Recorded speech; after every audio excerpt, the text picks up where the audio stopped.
유럽을 호령한 나폴레옹. 여인 앞에 무릎 꿇다. 1812년 6월 나폴레옹은 45만 명이나 되는 대군을 이끌고 러시아를 향해 나아갔다. 러시아군은 곳곳에서 나폴레옹의 군대에 패했다. 그런데 러시아군은 순순히 물러나지 않았다. 퇴각하는 곳마다 불을 질러 나폴레옹의 군대가 음식과 잠자리를 얻을 수 없게 했다. 나폴레옹이 모스크바에 입성했을 때 모스크바는 연기만 자욱한 폐허로 변해 있었다.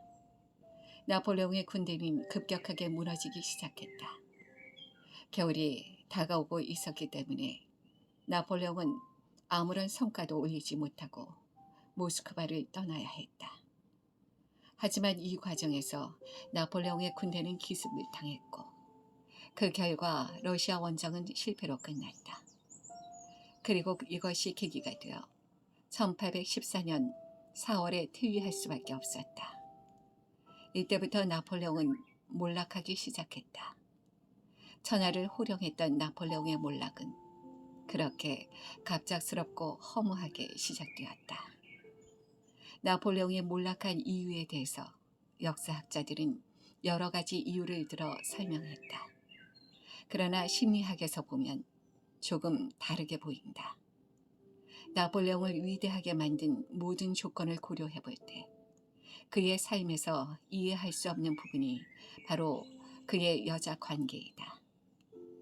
잘 알려졌듯이 그의 첫째 아내는 조세핀이었다.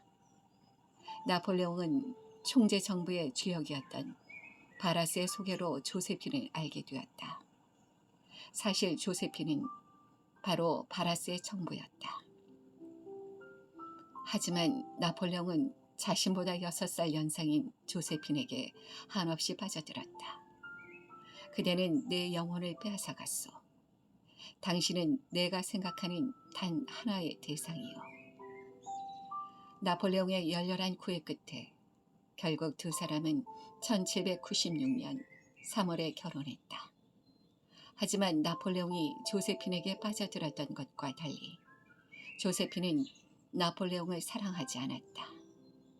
조세핀이 나폴레옹과 결혼한 이유는 탈출구가 필요했기 때문이었다. 결혼한 뒤에도 조세핀은 여전히 바라스의 정부로 남아 있었으며 다른 남자들과도 관계를 맺었다. 그러나 나폴레옹은 조세핀의 행실에 대해 잘 알면서도 그녀를 계속 사랑했다. 조세핀은 실제로 늘 거짓말을 했어. 하지만 늘 우아하게 처리했지. 나는 조세핀을 내 일생 동안 가장 사랑한 여성이었다고 말할 수 있어. 물론 시간이 지남에 따라 자신이 사랑을 진심으로 받아주지 않는 조세핀에 대해 점점 실망하고 낙심했다. 그러자 조세핀을 향한 열정이 사그라지기 시작했고 이제 사랑이라는 단어는 갈 곳이 없었다. 제국의 존속을 위해 아들이 필요했던 나폴레옹은 아이를 낳지 못했던 조세핀과 이혼을 하고 1810년 3월 오스트리아의 황녀 마리 루이즈와 결혼했다. 이렇게 나폴레옹의 첫사랑은 끝나고 말았다. 나폴레옹은 왜 조세핀을 사랑했을까? 조세핀이 바라스의 정부였고 행실이 좋지 못한 여자라는 것은 천하가 다 아는 사실이었다. 또 아이가 둘이나 있는 미망인이었다. 그리고 조세핀은 그의 열정적인 사랑에 반응하지 않았다. 세인트 헬레나에서 나폴레옹은 조세핀을 이렇게 회상하고 있다. 나는 천성적으로 여자와 같이 있으면 수줍다. 그러나 보아르네 부인은 내게 어느 정도 자신감을 준 최초의 여자였다.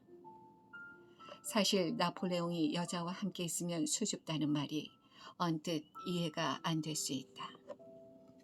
하지만 역사적으로 보았을 때 큰 업적을 남긴 사람들은 대체로 당당하고 자신감 넘치는 성격일 것 같지만 실제로는 정반대인 경우가 있다. 오히려 내성적이고 수줍어하는 성격인 경우가 많다. 나폴레옹의 어린 시절을 돌아보면 언제나 그는 독특한 억양과 이름, 그리고 코르시카 출신이라는 점 때문에 놀림감이 되었거나 관심의 대상이었음을 알 수 있다. 그리고 어린 나이에 부모와 조국 코르시카를 떠나 낯선 곳에서 생활한 것을 고려해 볼 때 그런 성격이 형성된 것은 당연하다고 할 수 있다. 수줍고 외로운 나폴레옹이 자신감을 주는 조세핀에게 빠질 수밖에 없었던 것이다. 나폴레옹의 학창 시절이 외롭고 고독했다고 주장하는 사람들도 있다. 나폴레옹이 학교에서 종종 놀림감이 되거나 경멸을 당했다는 것이다. 만약 이때 가족, 특히 어머니가 옆에 있었다면 굉장히 큰 힘이 되었을 것이다. 하지만 나폴레옹은 홀로 서기를 해야 했고 이 과정이 아주 힘들었을 것이다. 1793년에 온 가족이 프랑스로 건너왔지만 외로운 나폴레옹을 생각하면 너무 늦었다. 이미 1785년에 나폴레옹은 소위로 임관을 하면서 가정을 책임져야 했기 때문에 더는 어머니에게 의지할 수 없었다. 하지만 그의 내면에는 보살핌을 받아야 할 어린 나폴레옹이 있었고 어린 나폴레옹을 보살펴줄 새로운 엄마가 필요했다. 바로 그 역할을 조세핀이 해주었던 것이다. 힘든 시절을 보낸 나폴레옹에게 조세핀은 자신감을 주었다. 배반의 심리학에서 살펴보았듯이 용사들과 영웅들도 사랑하는 여인 앞에서는 순진무구한 아이가 된다. 그리고 어린 시절 엄마의 역할을 사랑하는 여인이 해주기를 바라고 어린 시절 엄마를 대하듯이 사랑하는 여인을 대한다. 어린 시절에는 엄마가 자신감의 근원이었다면 어른이 되어서는 사랑하는 여인이 자신감의 근원이 된다. 나폴레옹에게 조세핀이 바로 그런 사람이었다. 하지만 조세핀은 나폴레옹이 원하는 만큼 좋은 대상이 되어주지는 못했다. 바로 여기에서 문제가 생겼다. 결국 나폴레옹은 자신의 열정을 온전하게 조세핀에게 쏟을 수 없게 되어버렸다. 황제 나폴레옹에 대해 혹독한 평을 했던 레미자 부인조차 그가 조세핀의 사랑을 좀 더 받았다면 더 나은 사람이 됐을 것이라고 말했다. 사람은 방향성이 있는 에너지가 있는 존재라고 여러 학자들이 말한다. 프로이트는 이것을 추동이라고 표현했고 융은 우리 마음 깊은 곳에 있는 자기라고 했다. 로저스는 자기 실현 경향성이라는 말로 표현했다. 사람의 에너지는 무한하지 않아서 어느 한 가지를 목표로 한다. 쉽게 생각하자면 사람들마다 삶의 주된 방향과 목표가 있다는 것이다. 어떤 사람은 사랑에 목숨을 걸고 어떤 사람은 일에 목숨을 건다. 어떤 사람은 놀이에 목숨을 걸기도 한다. 물론 동시에 몇 가지 일을 할 수는 있지만 그 정도에서 반드시 차이가 나며 자신의 에너지를 주로 한 곳에 쏟는다. 만약 처음 정했던 방향과 목표에 에너지를 쏟지 못하면 다른 곳에 에너지를 쏟게 되는 것은 당연한 이치다. 사랑에 대한 유일한 승리는 탈출이다. 여자를 손에 넣을 때는 이유도 감탄도 필요치 않다. 그저 내 것으로 만들면 그뿐이다. 나폴레옹이 조세핀에게 빠졌을 때 그의 에너지의 방향과 목표는 조세핀이었다. 물론 신혼을 즐길 시간도 없이 나폴레옹이 전쟁에 나가야 했지만 그의 열정을 꺾은 것은 전쟁이 아니라 조세핀의 태도였다. 나폴레옹은 상처를 입고 사랑을 거둘 수밖에 없었다.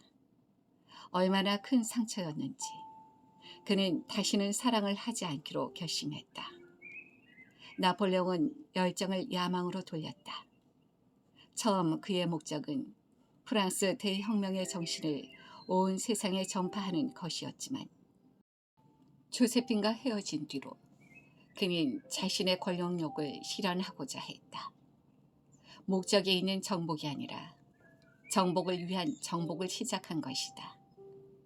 마치 조세핀에게 받은 상처에 대한 분풀이나 하려는 듯이 자신의 말에 복종하지 않으면 무조건 응징하려고 했다. 나폴레옹에게 이제 사랑은 존재하지 않았다. 그에게 여자는 이제 열정의 대상이 아니라 단순한 누리의 대상이 되었다. 나폴레옹도 결국에는 조세핀 못지않게 여자 관계가 복잡했다.